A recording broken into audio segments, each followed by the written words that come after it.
வணக்கம் நண்பர்களே. ஆன்மீக வெளிச்சம் சேனலுக்கு உங்களை அன்புடன் வரவேற்கிறேன். சித்தர்கள் யார்? சித்தர்கள் என்றால் சித்தி பெற்றவர் என்று பொருள். அதாவது சிந்தை தெளிந்து இருப்பவன் சித்தன் என்று கூறுவார்கள். கடவுளை காண முயல்பவன் பக்தன் என்பது போல கடவுளை கண்டு தெளித்தவர்கள் சித்தர்கள் என்று கூறலாம். கடந்த காலம், நிகழ்காலம், வருங்காலம் என முக்காலமும் உணர்ந்த அறிஞர்களே சித்தர்கள் ஆவர். உடலை கோவிலாகவும் உள்ளத்தை இறைவன் உறையும் ஆலயமாகவும் கருதி உலக பற்றற்று வாழ்பவர்கள் சித்தர்கள். இவர்கள் தங்களை உணர்ந்தவர்கள், இயற்கையை உணர்ந்தவர்கள், மனதை அடக்கி ஆளத் தெரிந்தவர்கள், தன்னுள் உறையும் இறைவனை கண்டு அதனுடன் ஒன்றி தன் சக்தியையும் ஆற்றலையும் உலக மக்களின் நன்மைக்கு பயன்படுத்தும் வல்லமை படைத்தவர்கள். சித்தர்கள் அழியா புகழுடன் வாழும் சிரஞ்சீவிகள், பிரபஞ்ச ரகசியத்தை அறிந்த பிரம்ம ஞானிகள், எதிலும் எந்தவித பேதமும் காணாதவர்கள், ஆசை, பாசம், மோகம், பந்தம் போன்ற உலக பற்றை அறுத்தவர்கள், பல சித்திகளை, குறிப்பாக அஷ்டமா சித்திகளை பெற்றவர்கள். தமிழ் பாரம்பரியத்தில் எத்தனையோ சித்தர்கள் இருந்தாலும் கூட 18 சித்தர்களை குறிப்பிட்டு சொல்லுகிறார்கள். அவர்கள் அகத்தியர், போகர், திருமூலர், வான்மீகர், தன்வந்திரி, இடைக்காடர், கமலமுனி, கருவூரார், கொங்கணர், கோரக்கர், குதும்பை சித்தர், மச்சமுனி, பாம்பாட்டி சித்தர், பதஞ்சலி, ராமதேவர், சட்டைமுனி, சிவாக்கியர், சுந்தரநாதர் ஆகியோர். இவர்கள் யார்? எத்தனை காலம் வாழ்ந்தார்கள் என்பதை பற்றி நாம் பார்க்க போகிறோம். அஷ்டமா சித்திகள். அஷ்ட என்றால் 8 என்று பொருள். அட்டாங்க யோகம் எனும் 8 வகையான யோக நெறிகளை பின்பற்றி வாழ்ந்தவர்கள் சித்தர்கள். அவை முறையே அனிமா, மகிமா, லகிமா, பிரார்த்தி, பிரகாமியம், ஈசத்துவம், வசித்துவம், கரிமா. அனிமா அணுவை காட்டிலும் மிக சிறிய உருவில் உலவும் ஆற்றல் இந்த சித்தியினால் ஏற்படும். மகிமா மலையினும் பெரிய உருவம் தாங்கி நிற்கும் ஆற்றல் இந்த சக்தியினால் ஏற்படும். லகிமா உடலை பாரமில்லாமல் லேசாக செய்து நீர், சேறு முதலியவற்றில் அழிந்து விடாமல் காற்றை போல விரைந்து செல்லும் வல்லமை இந்த சித்தியினால் ஏற்படும். பிரார்த்தி நாம் விரும்பினவற்றை, நினைப்பவற்றை உடனே அவ்வாறு அடையும் வல்லமையை தருவது இந்த சித்தி. பிரகாமியமும் தம் நினைவின் வல்லமையால் எல்லாவற்றையும் நினைத்தவாறே படைக்கும் ஆற்றலை தருவது இந்த சித்தி. ஈசத்துவம் அனைவரும் தம்மை வணங்கும்படியான தெய்வ தன்மையை எய்தும்படி செய்வது இந்த சித்தி.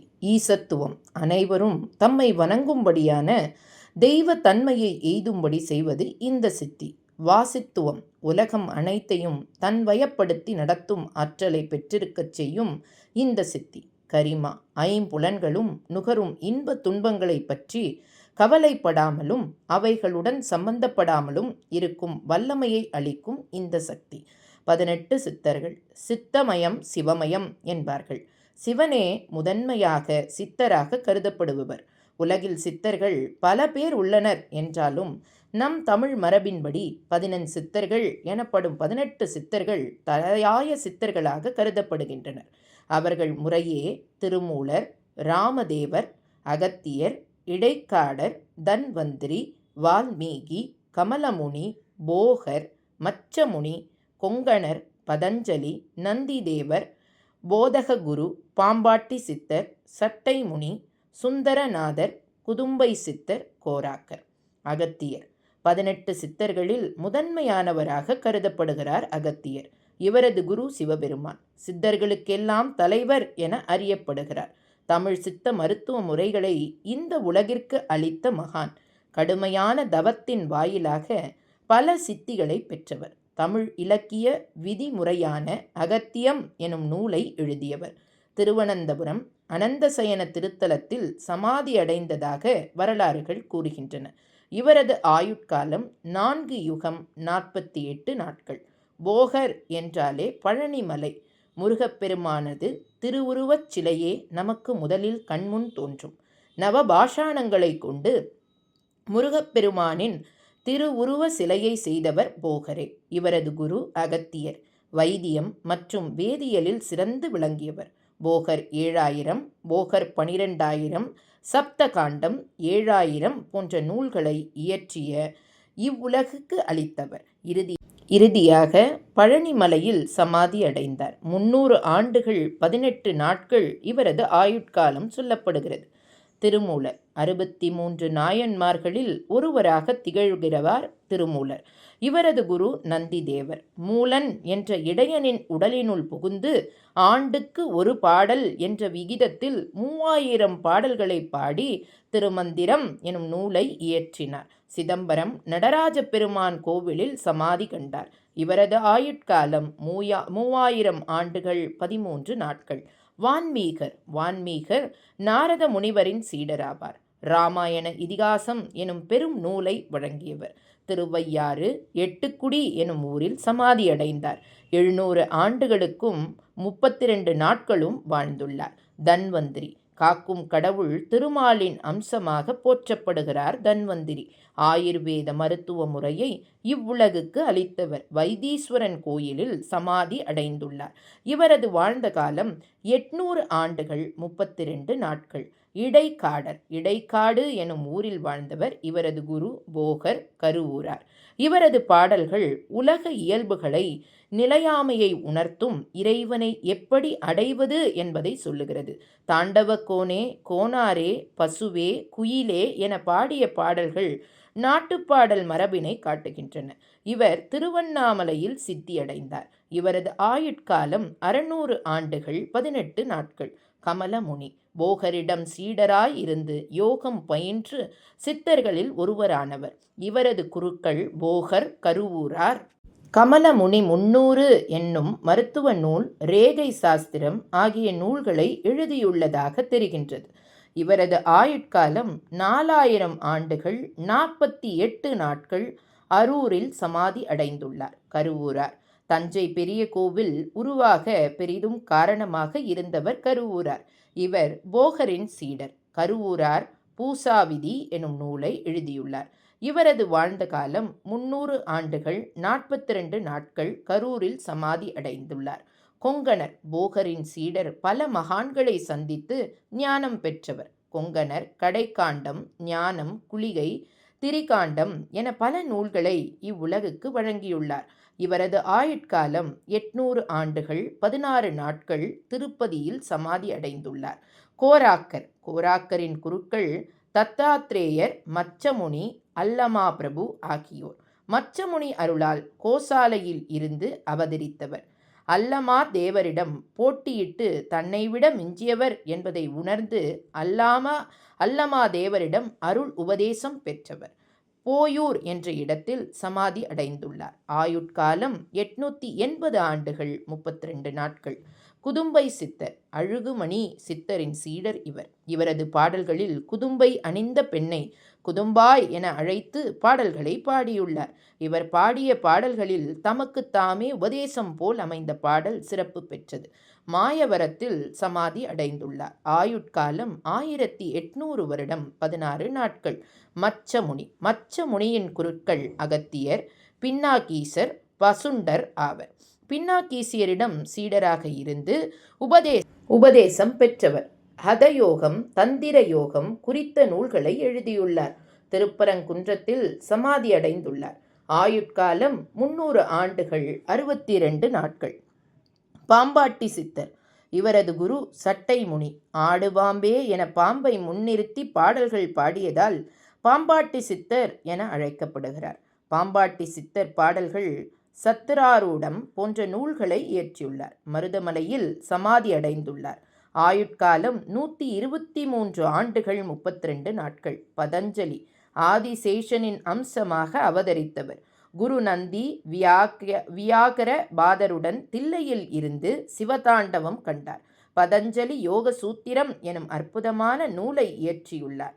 ராமேஸ்வரத்தில் சமாதி அடைந்துள்ளார். ஆயுட்காலம் 5 யுகம் 7 நாட்கள். ராமதேவர், புலஸ்தியர், கருவூரார் ஆகியோர்களின் சீடர் இவர். இஸ்லாமிய மத கோட்பாடுகளால் ஈர்க்கப்பட்டு கடைபிடிக்கலானார். அங்கு யாக்கோபு என அழைக்கப்பட்டார். தமது ஞான சித்தியால் நபிகள் நாயகத்தின் ஆத்ம தரிசனம் கண்டார்.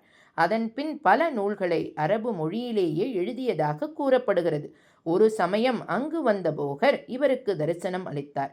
போகரின் ஆணைப்படி மெக்காவை விட்டு நீங்கி நாகை வந்து சட்டநாதரை வணங்கி தாம் அறிந்தவற்றை தமிழில் நூலாக இயற்றினார். அழகர் மலையில் சமாதி அடைந்தார். ஆயுட்காலம் 700 வருடம் 6 நாட்கள். சட்டை முனி இவர் போகரின் சீடராவார். சிங்கள நாட்டில் பிறந்ததாக கூறப்படுகிறது.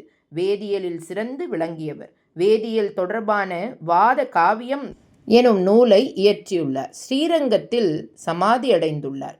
ஆயுட்காலம் 880 ஆண்டுகள் 14 நாட்கள். சிவாக்கியர் சிவ சிவ என்று கூறியபடியே பிறந்ததால் சிவாக்கியர் என அழைக்கப்படுகிறார். வைத்தியம், வாதம், யோகம், ஞானம் பற்றிய பாடல்களை எழுதியுள்ளார். இவரது பாடல்கள் சிவாக்கியம் என அழைக்கப்படுகிறது. கும்பகோணத்தில் சமாதி அடைந்துள்ளார். இவர் வாழ்ந்த காலம் தெளிவாய் தெரியவில்லை. இவரது காலம் கிபி 19 நூற்றாண்டாக இருக்கலாம் என கருதப்படுகிறது. சுந்தரானந்தர் சட்டைமுனியின் சீடர். அகத்தியர் பூஜித்த சிவலிங்கத்தை சதுரகிதியில் பிரதிஷ்டை செய்து வழிபட்டவர். ஜோதிடம் மற்றும் வைத்தியத்தில் சிறந்து விளங்கியவர். அது தொடர்பான பல நூல்களை இயற்றியுள்ளார். மதுரையில் சமாதி அடைந்துள்ளார். ஆயுட்காலம் 880 ஆண்டுகள் 14 நாட்கள். 18 சித்தர்கள் மூல மந்திரம். சித்தர்கள் சமாதி சென்று வழிபடுவது மிகவும் சிறப்பு. அது மட்டுமன்றி ஒவ்வொரு சித்தருக்கும் ஒரு மூல மந்திரம் உள்ளது. சித்தர்களின் மந்திரத்தை ஜெபிப்பதின் மூலம் அவர் தம் பரிபூரண அருளை நாம் பெற இயலும். திருமூலர் மூல மந்திரம். ஓம் ஸ்ரீம் கெம் ஸ்ரீ மூலநாத சித்த சுவாமியே போற்றி. ராமதேவர் மந்திரம். ஓம் ராமதேவர் திருவடிகள் போற்றி. அகத்தியர் மூல மந்திரம். ஓம் ஸ்ரீம் க்ரீம் ஸ்ரீ அகத்திய சித்த சுவாமியே போற்றி. இடைக்காடர் மூல மந்திரம். ஓம் ஸ்ரீ ருணம் ஸ்ரீ இடைக்காட்டு சித்த சுவாமியே போற்றி. தன்வந்திரி மந்திரம். ஓம் தன்வந்திரி திருவடிகள் போற்றி. வான்மீகர் மந்திரம். ஓம் வான்மீகர் திருவடிகள் போற்றி. கமலமுனிநாதர். ஓம் கமலமுனி திருவடிகள் போற்றி. போகர் மூல மந்திரம். ஓம் ஆம் ஓம் ஸ்ரீ மகாபோகர் சித்த சுவாமியே போற்றி. மச்சமுனி மந்திரம். ஓம் மச்சமுனி திருவடிகள் போற்றி. கொங்கணர் மூல மந்திரம். ஓம் ஸ்ரீம் நசீம் ஸ்ரீ கொங்கண சித்த சுவாமியே போற்றி. பதஞ்சலி மந்திரம். ஓம் பதஞ்சலி முனிவர் திருவடிகள் போற்றி. சிவாக்கியர் மூல மந்திரம். ஓம் ஸ்ரீம் லம் ஸ்ரீ சிவாக்கிய சித்த சுவாமியே போற்றி. கருவூரார் மூல மந்திரம். ஓம் ஸ்ரீம் வம் லம் ஸ்ரீ கருவூர சித்த சுவாமியே போற்றி. பாம்பாட்டி சித்தர் மூல மந்திரம். ஓம் ஸ்ரீம் வசி ஸ்ரீ பாம்பாட்டி சித்த சுவாமியே போற்றி. சட்டைமுனி மூல மந்திரம். ஓம் ஸ்ரீம் சம் வம் சட்டைமுனி சுவாமியே போற்றி. சுந்தரனார் மூல மந்திரம். ஓம் ஸ்ரீம் ஆம் ஓம் ஸ்ரீ சுந்தரநாத சித்த சுவாமியே போற்றி. குதும்பை சித்தர் மூல மந்திரம். ஓம் ஸ்ரீம் சம் ஸ்ரீ குதும்பை சித்த சுவாமியே போற்றி.